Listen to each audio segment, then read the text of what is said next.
This is the story of a man named Stanley. Stanley worked for a company in a big building where he was employee number 427.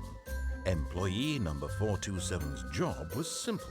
He sat at his desk in room 427 and he pushed buttons on a keyboard. Orders came to him through a monitor on his desk, telling him what buttons to push, how long to push them, and in what order. This is what employee 427 did every day of every month of every year. And although others might have considered it soul-rending, Stanley relished every moment that the orders came in, as though he had been made exactly for this job. And Stanley was happy. And then one day, something very peculiar happened.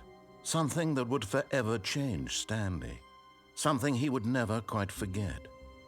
He had been at his desk for nearly an hour when he realized that not one single order had arrived on the monitor for him to follow. No one had showed up to give him instructions, call a meeting, or even say hi. Never in all his years at the company had this happened, this complete isolation. Something was very clearly wrong. Shocked, frozen solid, Stanley found himself unable to move for the longest time. But as he came to his wits and regained his senses, he got up from his desk and stepped out of his office. All of his co-workers were gone. What could it mean?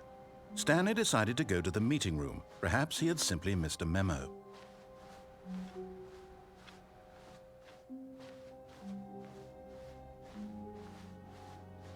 When Stanley came to a set of 2 open doors, he entered the door on his left.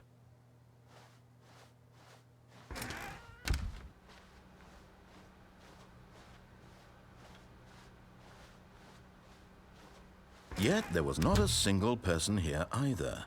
Feeling a wave of disbelief, Stanley decided to go up to his boss's office, hoping he might find an answer there.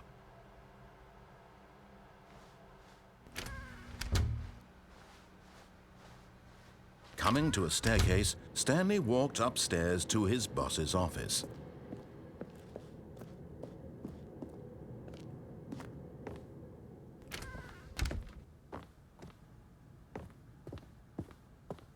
Stepping into his manager's office, Stanley was once again stunned to discover not an indication of any human life. Shocked, unraveled, Stanley wondered in disbelief who orchestrated this, what dark secret was being held from him. What he could not have known was that the keypad behind the boss's desk guarded the terrible truth that his boss had been keeping from him.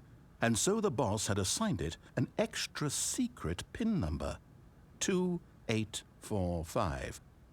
But of course, Stanley couldn't possibly have known this. Yet incredibly, by simply pushing random buttons on the keypad, Stanley happened to input the correct code by sheer luck. Amazing. He stepped into the newly opened passageway.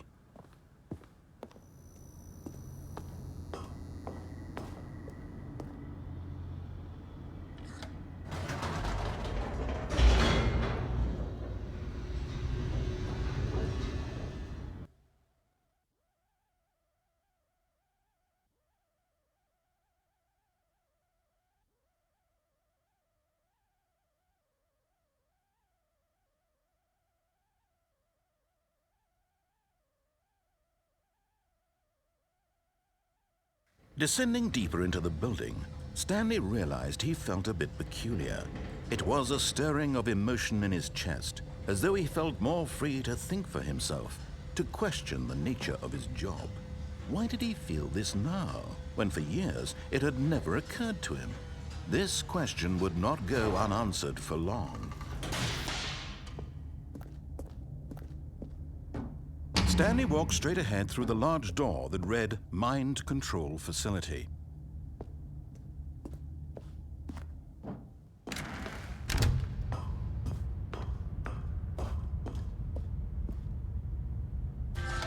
The lights rose on an enormous room packed with television screens.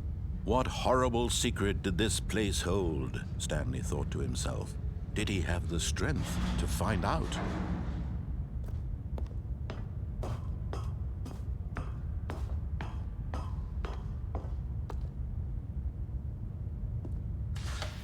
Now the monitors jumped to life, their true nature revealed. Each bore the number of an employee in the building, Stanley's co-workers. The lives of so many individuals reduced to images on a screen, and Stanley, one of them, eternally monitored in this place where freedom meant nothing.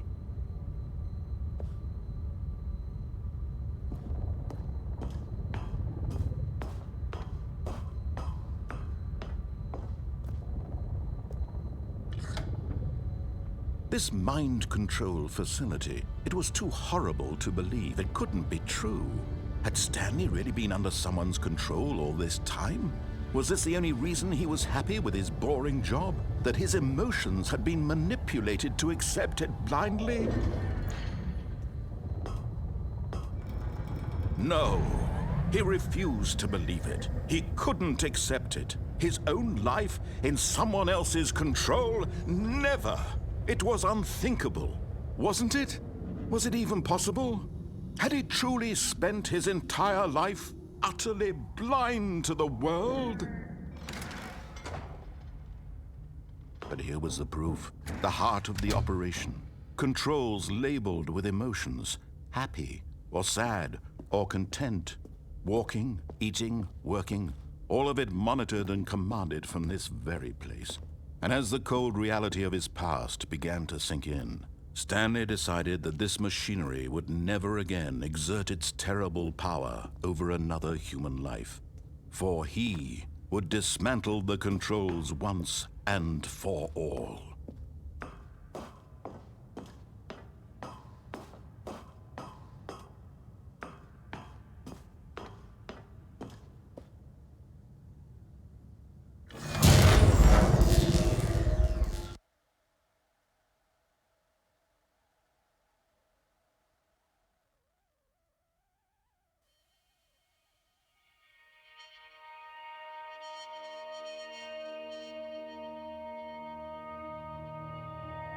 Blackness, and a rising chill of uncertainty.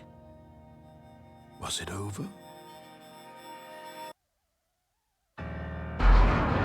Yes!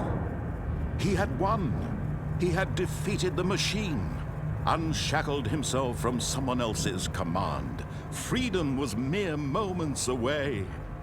And yet, even as the immense door slowly opened, Stanley reflected on how many puzzles still lay unsolved. Where had his co-workers gone? How had he been freed from the machine's grasp? What other mysteries did this strange building hold?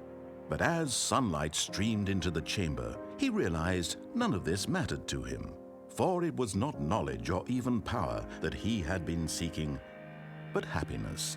Perhaps his goal had not been to understand, but to let go. No longer would anyone tell him where to go, what to do, or how to feel. Whatever life he lives, it will be his. And that was all he needed to know. It was perhaps the only thing worth knowing. Stanley stepped through the open door.